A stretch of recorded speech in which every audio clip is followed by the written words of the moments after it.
de chama laminar pré-misturada, tá? A gente vai fazer uma pequena abordagem sobre chama laminar pré-misturada, ver algumas aplicações e um pouco da descrição física de uma chama laminar, tá? Essa chama ela encontra algumas aplicações já por si só importantes na engenharia, né? Por exemplo, processos de cocção em boca de fogão desse doméstico, né, de processo de cocção, mas também tem processos importantes, a chama de gás natural, laminar pré-misturada para a manufatura do vidro também é um processo importante aí da engenharia. Em laboratórios, por exemplo, o bico de Bunsen, que aquece substâncias químicas, enfim, laboratórios de química, ele também é um exemplo de uma chama laminar, tá? Uma chama laminar pré-misturada, tá? Mas além dessas aplicações, quer dizer, uma chama laminar pré-misturada também encontra importância porque entender os conceitos de uma chama laminar, entender, por exemplo, qual é a influência dos fatores pressão, temperatura na velocidade de chama, entender o que é a velocidade de chama laminar, entender a espessura de chama, esses conceitos físicos de uma chama laminar pré-misturada são importantes para entender depois a chama laminar, chamas, por exemplo, turbulentas, que encontram daí uma vasta aplicação na engenharia, tá? Tanto em processos industriais quanto em sistemas de propulsão, tá? Então o que a gente vai fazer são pequenos tópicos aqui para entender um pouco desse tipo de chama, tá bem? Para entender um pouco desse tipo de chama.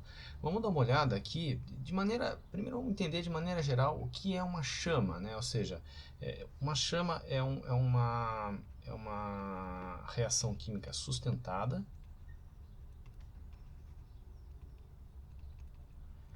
autossustentada, vamos colocar assim, tá? 2 S's, né? Ela ocorre em uma região, ou na verdade, vamos colocar assim, ela é concentrada em uma pequena região, tá? Então é concentrada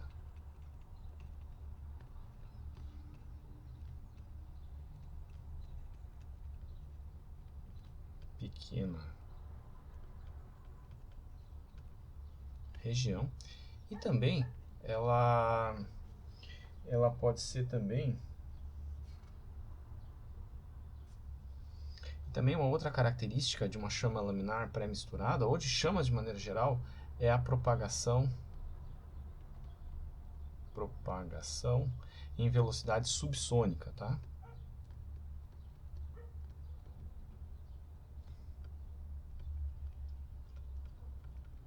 Vou falar um pouco sobre cada uma dessas características, tá?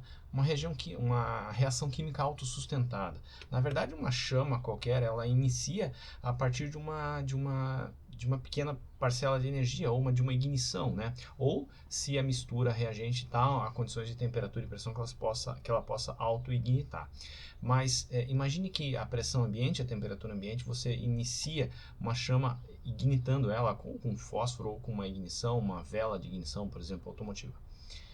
A partir desse momento, a chama se autossustenta por processos difusivos de calor e processos difusivos de massa. Você não precisa constantemente colocar energia para que ocorra a reação química. Quer dizer, a própria liberação de energia que ocorre numa chama é suficiente para produzir calor para o processo que você quer, mas também para produzir o calor necessário para ignitar a mistura em um processo autossustentado, tá? Então essa é a primeira característica. Segunda característica, uma chama é concentrada em uma pequena região. E aqui em oposição a reações volumétricas, por exemplo, reações que a gente viu em reatores ideais, né, que são volumétricos, são bem distribuídos no reator todo.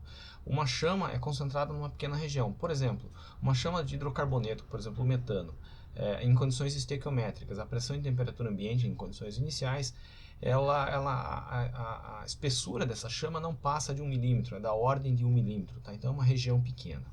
E depois, a terceira característica, a propagação de chamas são em velocidades subsônicas, tá? E aqui, em oposição à propagação de reação química em velocidade supersônica, tá? Então, velocidade subsônica dá-se o nome para essa propagação de chama em velocidade subsônica, dá-se o nome de deflagração.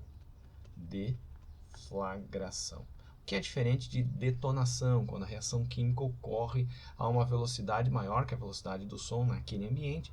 Aí ocorre um processo, quando essa velocidade é maior, né, que é supersônica, ocorre daí um processo de detonação. Não é o caso das chamas que vamos estudar aqui, né? Essas chamas aqui são os processos físicos de deflagração e de detonação são diferentes, tá? Então essas são características aí que compõem uma chama, tá? Então vou até anotar características de uma chama, tá? Características de uma chama, tá? Agora vamos dar uma olhada em características ou na estrutura de uma chama laminar de uma maneira simplificada, tá? Mas vamos dar uma olhada na estrutura de uma chama laminar. Bom, isso aqui é um gráfico que mostra temperatura, essa daqui é a taxa de liberação de calor, tá? Que é 3 linhas, e essa daqui é concentração, ou na verdade fração mássica dos reagentes, tá? E aqui é a distância axial, ou seja, essa chama, na verdade, se os reagentes estão vindo nesse sentido, essa é uma chama que estaria ocorrendo aproximadamente aqui, né? Uma chama que estaria ocorrendo aproximadamente aqui, e nesse lado saem os produtos, tá bem? Bom, de maneira geral, né, essa chama é dividida em duas regiões, tá? Uma zona de pré-aquecimento, tá? Então, que aqui na verdade domina um processo de difusão, tanto de calor quanto difusão de massa, difusão das espécies químicas, porque numa chama existe um gradiente de temperatura e também um gradiente de concentração das espécies químicas bastante elevados, então isso provoca difusão, né, tanto de calor quanto difusão de massa, tá? Então essa zona de pré-aquecimento, né, são processos difusivos que controlam essa zona de pré-aquecimento. Perceba que nessa zona de pré-aquecimento há um pequeno decréscimo, isso aqui está estilizado, está generalizado, mas há um pequeno decréscimo nos reagentes, tá? E também um pequeno aumento aqui da temperatura, tá bem? Bom, a segunda reação é chamada então de zona de reação aqui propriamente dita, tá? E essa zona de reação ela pode ser dividida aproximadamente em duas regiões, tá? Eu vou pegar dividir aproximadamente aqui, tá? Porque nessa primeira região de reações primárias, vou anotar para cá.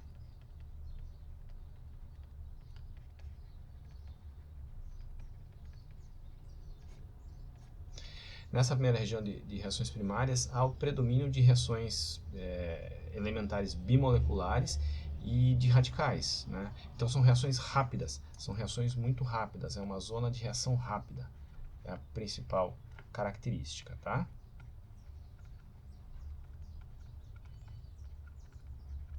E a zona de reação aí chamada secundária, tá?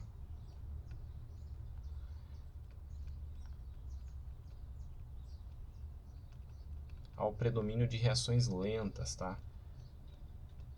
Reações lentas. A principal delas aqui talvez seja o processo de oxidação do CO em CO2, tá? Que é responsável por boa parte da liberação de energia, tá? Que ocorre nesse pico aqui, tá bem? Essa aqui então é a taxa de liberação de energia, né? Ela ocorre entre a reação de zona primária e secundária, né? Principalmente por causa da oxidação do CO, tá? Boa parte da energia é liberada ali, tá bem? Bom, essa de maneira geral é um diagrama, né, que mostra a estrutura de uma chama laminar, tá? De maneira bem geral aqui, tá bem? Agora, a gente tem essa figura aqui que mostra pra gente uma chama, para entender um pouco dos tipos de chama, né? Mostra pra gente 4 tipos de chamas diferentes que são produzidas por um bico de Bunsen, né? E a pergunta que eu faço é qual é a diferença entre essas chamas, né? O que produz uma chama do lado esquerdo, a número 1 aqui, né? Uma chama mais amarela, né? E inclusive maior e mais desorganizada, ou seja, ela parece que está dançando ali no ambiente, e o que produz uma chama do tipo 4, né? Que é muito mais bem organizada, também tem uma emissão azul ali, né? Quais são as diferenças entre essas chamas, tá? Veja, primeira, do ponto de vista da cor, né? Essa chama aqui, se a gente for traçar um gráfico de razão de equivalência, do jeito que a gente aprendeu, a razão de equivalência menor que 1, né? Seria uma mistura pobre. Então, a razão de equivalência aqui menor que 1, de misturas com excesso de ar, estaria para cá. Né? O excesso de ar estaria para cá. O que o excesso de ar está fazendo? É característico dessas chamas aqui pré-misturadas, tá? Chama pré-misturada. Porque o que acontece num bico de Bunsen? Acontece, ele é um tubo, né? E tem orifícios aqui, ele é um tubo, né? Onde está injetando o combustível. A partir desses orifícios, aqui está injetando combustível. A partir desses orifícios, como o combustível tem uma determinada velocidade, ele arrasta, diminui a pressão nesse ambiente e arrasta, né? Diminui a pressão aqui internamente, né? E aqui, como a pressão é maior, ele arrasta ar para dentro do sistema e então ocorre lá a chama lá em cima, tá? Quanto maior essas aberturas, mais ar ele arrasta. Se essas aberturas estão fechadas, ele não vai arrastar nenhum ar. Se ele não arrastar nenhum ar, todo o ar disponível tem que vir aqui de fora, que é o que acontece nessa chama. Essa chama é uma chama que não tem ar arrastado, tá? Mas vamos voltar nessa chama primeiro, essa chama número 4 aqui. O bico de Bunsen arrasta, então, arrasta essa quantidade de ar e chega nessa reação aqui, ó, nessa primeira chama aqui, né, com uma quantidade de ar para produzir uma chama de pré-mistura, uma chama pré-misturada, né? A característica dessa chama azul, essa característica azulada, na verdade, são radicais CH, né, ou mesmo radicais OH, que emitem fótons, tá? Emite fótons e esse fóton na cor azul, ou seja, quando eles estão excitados, no estado de energia mais excitados, eles emitem luz nessa cor, tá? Vocês podem perceber que existe uma pluma aqui, ó, tá? Ainda aqui. O que acontece com essa pluma, né? Existe ainda uma quantidade de combustível que não é queimada, né? Porque não conseguiu arrastar ar suficiente até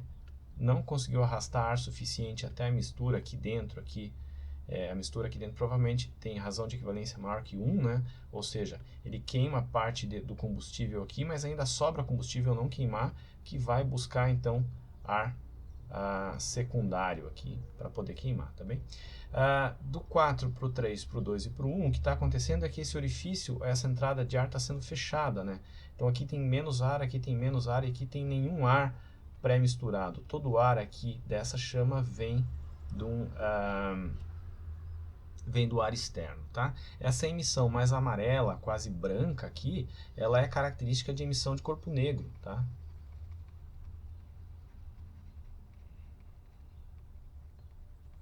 No espectro de radiação visível, né? Ela é característica de emissão de corpo negro, tá? Então, por ser característica de emissão de corpo negro, ela pega toda a radiação visível, né, dentro do espectro do visível e passa a emitir, então, luz parecida com o branco, né, o que mais que lembra o branco, tem todas as cores, todo o espectro de radiação visível. Isso aqui acontece pela formação de fuligem, tá? Formação de fuligem nessa chama, tá? Formação de fuligem pela ausência de ar, temperatura um pouco mais baixa, forma fuligem, essa fuligem passa a emitir radiação. Então os processos de emissão de cor aqui, na verdade, cor da chama são distintos, né? Cor mais azul, que vai para o esverdeado, é a cor característica de emissão dos radicais CH, né? Quando a cor vai mais para o esverdeado aqui, né, quando a cor vai mais para o esverdeado, que é quando tem um pouco de uma certa ausência de ar, uma falta de ar para mistura, né, ou seja, a mistura um pouco mais rica, radicais do tipo C2 emitem essa luz um pouco mais esverdeada. E aí, quando tem ausência de ar mesmo, é uma chama puramente de difusão que forma a fuligem, aí o processo é a fuligem, né, a formação da fuligem, e a própria fuligem que emite radiação, né, no espectro visível, em todo o espectro visível, tá bem? Então essas características principais de chamas laminares aí pré-misturadas, e a gente até avançou para uma chama chamada chama difusiva, ou chama de difusão, né? Que é essa daqui. Difusão, tá bem?